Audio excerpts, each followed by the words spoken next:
सत साहब जी, बंदी छोड़ सतगुरु रामपाल जी महाराज जी की जय। परमात्मा की सभी प्यारी आत्माओं को दास का सत साहेब।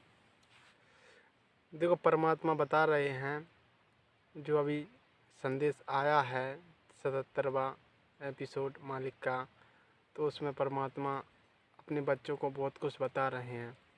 क्योंकि अगर अपन अच्छे से सुनेंगे ध्यानपूर्वक तो समझ में आएगा। परमात्मा कहते भी हैं कि 1 घंटे की बात होती है बच्चों, इस मन को थोड़ा रोक के रखा करो, क्योंकि बाकी दिन तो ये बकवास करा करता है।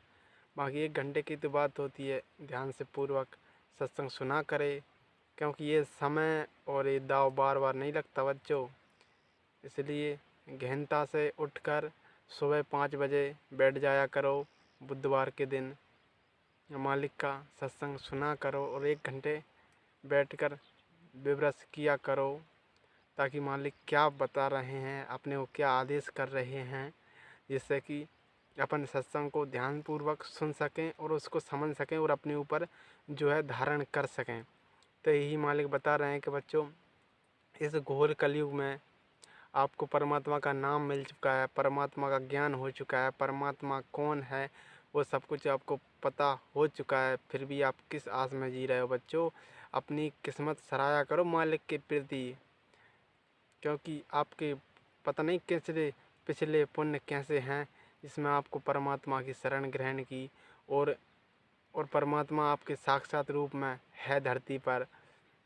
और परमात्मा यही बताते हैं कि बच्चों, ये समय है ना, अभी ये बार बार नहीं मिलेगा। वो समय नज़दीक है, जो कि विकट परिस्थिति आने वाली हैं, भयानक समय भी आने वाला है, विनाशकारी, जब काल तांडव मचाएगा। वो समय नज़दीक है, क्योंकि परमात्मा कह रहे हैं दास भी ज़्यादा टाइम नहीं रह पाएगा, दास को भी सतलोक जाना है। तो परमात्मा कहने का अर्थ है कि बच्चों समझ जाओ, अभी मेरे रहते सहते भक्ति पर दृढ़ विश्वास करो, परमात्मा पर विश्वास करो, भक्ति में जो है कि खींचतानी मत करो, एक दूसरे से राग द्वेष मत राखो, क्योंकि ऐसे करने से परमात्मा प्राप्ति नहीं होती। ऐसा अगर करना होता तो फिर भगत बनने की ज़रूरत ही क्या थी, जगत में ही थी, ठीक थे। लेकिन परमात्मा कहते हैं भगत होने के बाद अपने पास 16 गुण जो होते हैं ना, वो धारण करने पड़ते हैं। शील, संतोष, दया, भाव, क्षमा, इत्कार, ये होते हैं 16 प्रकार के गुण, जो एक भगत को भगत गुरु दीक्षा लेने के बाद अपने ऊपर धारण करना पड़ता है। अन्यथा नहीं तो फिर भगत क्या, वो जगत से ही बेकार काम कर रहा है। परमात्मा कहते हैं ऐसे भगत से अच्छा होता वो भगत ना बनता तो बढ़िया था, बेटा हो चाहे बेटी हो। अगर भगत बना है तो भगत के गुण अपने ऊपर धारण करना पड़ेगा, क्योंकि परमात्मा कहते हैं जो भगत होगा उसके उठने बैठने चलने फिरने में साधुता नज़र आनी चाहिए, क्योंकि एक जगत को मैसेज आए कि हाँ भाई, ये संत रामपाल जी महाराज जी का अनुयायी है, शिष्य है, जो भक्ति करता है। नहीं, ऐसे तो कई पड़े हुए हैं जो कुछ काम के नहीं हैं, उनका मनुष्य जन्म, परमात्मा बताते हैं मनुष्य जन्म ऐसे नहीं मिलता। मनुष्य जन्म तो 84 लाख योनियों को भोग कर एक बार मिलता है, और परमात्मा कृपा करता है तब। इसलिए परमात्मा कहते हैं बच्चों, सेवा तो करनी चाहिए, सेवा से दूर नहीं होनी चाहिए, क्योंकि सेवा से कुछ पाप ऐसे होते हैं सेवा से ही कटते हैं, दान धर्म परिणाम मात्र से भी कट जाते हैं। तो परमात्मा कहते हैं भाई, अगर आज सेवा नहीं करोगे तो फिर कल गधा पाच बनने के बाद भी तुम ये सोचोगे भाई बोरा घेर दूं, यहीं गिरा दूं या ले चलूं। तो परमात्मा कहते हैं भाई, अगर ऐसा करोगे तो भक्ति पांग नहीं बढ़ पाओगे, आगे चलकर तुम्हें 84 लाख योनि में ही जाना पड़ेगा। अभी भगवान हैं, भगवान को प्राप्त नहीं कर सके वो ऋषि जो करोड़ों करोड़ वर्षों तक तपस्या कर कर के मर गए, लेकिन परमात्मा की प्राप्ति नहीं कर सके। और अपन को इतने सहज सहज स्वभाव तरीके से परमात्मा मिल रहा है, और परमात्मा की पहचान कोई जीव नहीं कर सकता, परमात्मा स्वयं ही आके करवाता है। क्योंकि इस संसार में परमात्मा की सेवा और कोई जानता ही नहीं है, ज्ञान ना किसी को है। परमात्मा कहते हैं इस विश्व में ना कोई गुरु है, ना किसी के पास सच्चा ज्ञान है, और ना ही कोई भगवान है। भगवान है तो सिर्फ कबीर परमात्मा है, जो कि आज से 600 वर्ष पहले आए थे और परमात्मा ने बड़ी अच्छी लीलाएं की थी, जिससे आज भी उनके बहुत सारे प्रकरण देखने को मिलते हैं। और परमात्मा आज 600 वर्ष पहले आए थे, तो देख सकते हो कितने मुल्ला काजी ने परमात्मा के प्रति कितने काम किए थे। तालाब में जलाना चाहा था और नदी में फेंकना चाहा था, लेकिन वो तो परमात्मा थे।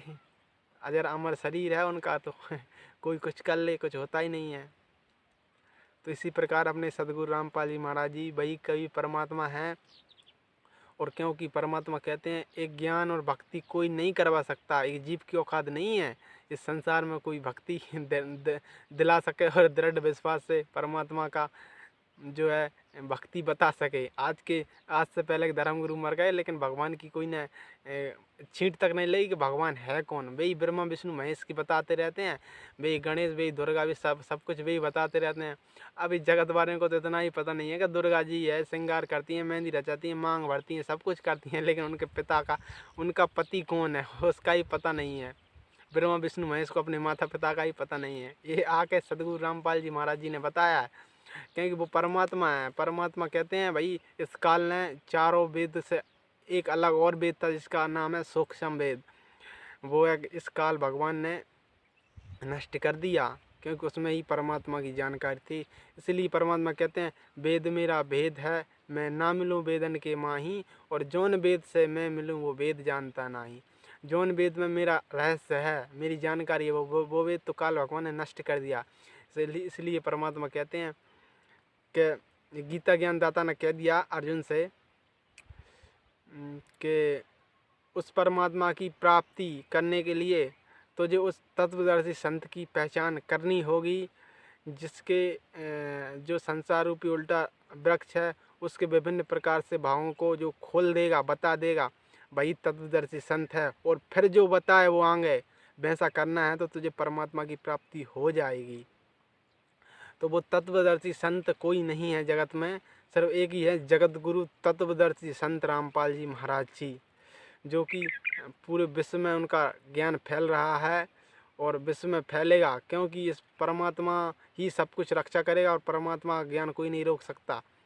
इस कलयुग की बिचली पीढ़ी में ही तो परमात्मा सबको सतलोक ले जाएंगे और सच्चे ज्ञान से परिचित कराएंगे। और परमात्मा आज के ज़माने में सब कुछ जानते हुए भी जगत के लोग ना समझ कर रहे हैं, लेकिन इनको भोगना पड़ेगा, क्योंकि उस सच्चे संत को जेल में रखकर ये अच्छा काम नहीं किया इन्होंने। इसकी पश्चाताप इन्हें करना होगा, इसका भारी से भारी भुगतने के लिए तैयार हो जाए। क्योंकि वो परमात्मा ने एक कहावत सुनाई है कि भाई एक गांव था हरियाणा के पास में, तो वहाँ पर एक साधु और एक उनका चेला था, महाराज जी का एक चेला था। वो आए दिन आए मांगता चला जाए दान दक्षिणा, उसको कोई मांगता नहीं, उसका कोई देता नहीं था, क्योंकि उस गांव में जो पैसे वाले लोग थे वो बहुत अभिमानी थे, साधु संत का अनादर करना भूल गए थे। तो वो हर दिन जाए, हर दिन मांग के आ जाए, कोई नहीं देता। ये कहते हैं तुम अच्छे खासे हो, मुष्टंडे हो, कमाते क्यों नहीं, हमारे यहाँ नौकर बन जाओ, ऐसी बातें करते थे। तो साधु संत ने 2-3 दिन भेजा कि बेटा जा। तो एक लौटते हुए जा रहा था, 3 दिन भी हो गया था, कोई कुछ नहीं दिया था। तो एक माई थी, उसने कहा था कि बेटा मैं नीच जाति से हूँ, कुंवारी जाति से, अगर आपके महाराज जी बोलें तो खाना खा लेना और नहीं तो फिर रख लेना, जैसे महाराज जी कहें वैसा कर लेना। तो वहाँ ने कहा कि महाराज जी, गुरु जी, इस गांव के बहुत अभिमानी लोग हैं, कोई कुछ नहीं देता।